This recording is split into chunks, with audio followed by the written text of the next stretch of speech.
আসসালামু আলাইকুম। ধরুন আপনি 5 থেকে 7 লক্ষ টাকা খরচ করে হজে যাওয়ার উদ্দেশ্যে বের হয়েছেন বাসা, কিন্তু এয়ারপোর্টে গিয়ে শুধুমাত্র আপনার নামের কারণে আপনাকে আটকে দেওয়া হলো। আপনাকে বলা হচ্ছে যে আপনার নামে অনেক সমস্যা, এই নাম নিয়ে আপনি হজ করতে যেতে পারবেন না। আপনার সামনেই আপনার ফ্লাইটটি আপনাকে ছেড়ে চলে গেল, যে বিমানে আপনার যাওয়ার কথা ছিল সেই বিমানটি আপনাকে ফেলে রেখেই আপনার সামনে দিয়ে চলে গেল। তাহলে ওই পরিবেশে আপনার কেমন অনুভূতি হবে? আপনি নিশ্চয়ই ভেঙে পড়বেন। সাম্প্রতিক সময়ে এমন একটি নজিরবিহীন দৃষ্টান্ত স্থাপন করেছেন আমাদের লিবিয়ার একজন ভাই, যার নাম আমের আল মাহদি মনসুর আল গাদ্দাফি। তার নামের শেষে এই গাদ্দাফি পদবিটা থাকার কারণে তাকে এয়ারপোর্টে আটকে দেওয়া হয় এবং তাকে বলা হয় যে এই গাদ্দাফি পদবি নিয়ে আমরা আপনাকে সন্দেহ করছি এবং আপনার প্রসেসিং কমপ্লিট না হওয়া পর্যন্ত আপনি বিমানে চড়তে পারবেন না। এয়ারপোর্টের পুলিশরা তাকে নানানভাবে প্রশ্ন করতে থাকে এবং কিন্তু সেই সময় টেক অফের সময় হয়ে যাওয়ায় এই আমের ভাইকে ফেলে রেখেই তার সে বিমান উড্ডয়ন করে সৌদি আরবের উদ্দেশ্যে। এই পরিস্থিতি দেখে এয়ারপোর্টে যারা ছিল তারা আমাকে বলতে থাকে, এই বছরে মনে হয় হজ তোমার কপালে নাই, তুমি বাড়ি চলে যাও। তো আমের তাদেরকে উত্তর দিল, আমার উদ্দেশ্য হজ পালন করা, সৌদি আরবে যাওয়া, আমি ইনশাল্লাহ সৌদি আরবে হজ করতে যাবই। এই বাক্য নিয়ে সে দৃঢ় মনে প্রত্যয়ে সেই সেখানেই বসে থাকে এবং কিছুক্ষণ পরে ঘটে যায় একটি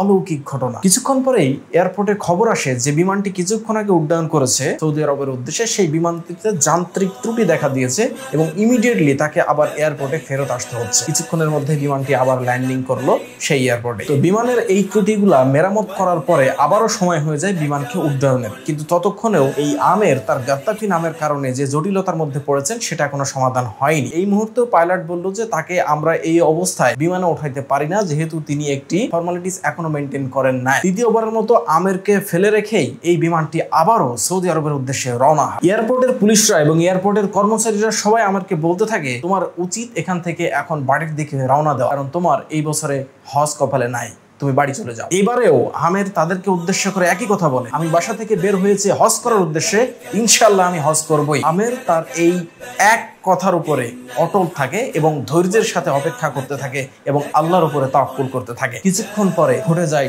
সব থেকে বড় সেই অলৌকিক ঘটনা। যা হচ্ছে যে প্লেনটি দ্বিতীয়বারের মতো উড্ডয়ন করেছে সৌদি আরবের উদ্দেশ্যে, সেখান থেকে খবর এসেছে ট্রেনে আবারও অন্য একটি যান্ত্রিক ত্রুটি দেখা দিয়েছে এবং সেটাকে একইভাবে আবারও একই এয়ারপোর্টে ল্যান্ডিং করা দরকার। কিছুক্ষণের মধ্যে সেই বিমানটি আবারও ফিরে আসে এবং সেই বিমানের সমস্ত কার্যক্রম শেষ হওয়ার পরে পাইলট বলে, আমেরকে না নিয়ে আমরা এবার বিমানে উড্ডয়ন করব না। সুবহানাল্লাহ।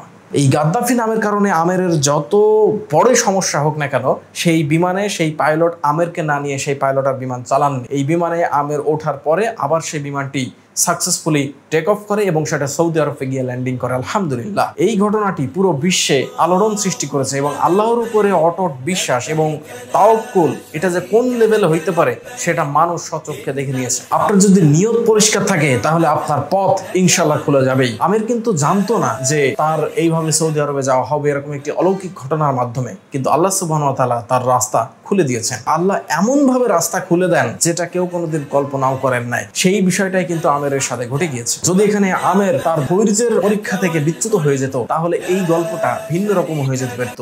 যদি আমের সেখান থেকে ধৈর্য হারা হয়ে বাড়ির দিকে রওনা দিত তাহলে এই ঘটনাটি হয়তো বা ঘটতো না। আল্লাহ সুবহানাহু ওয়া তাআলা সবকিছু করতে পারেন এটা জানা এবং আল্লাহ সুবহানাহু ওয়া তাআলা সবকিছু করতে পারেন এটা মনে প্রাণে বিশ্বাস করা। এখানে আমের ভাইয়ের ক্ষেত্রে আমি যেটা লক্ষ্য করেছি যে আল্লাহ সুবহানাহু ওয়া তাআলা সবকিছু পারেন, ইনশাল্লাহ আমি হজে যাবই, সেই বাক্য দ্বারাই তিনি অটুটভাবে সেই এয়ারপোর্টে দাঁড়িয়েছিলেন এবং আল্লাহ সুবহানাহু ওয়া তাআলা যে সবকিছু পারেন সেটা পুরো পৃথিবীবাসীকে তিনি দেখিয়ে দিয়েছেন। আলহামদুলিল্লাহ।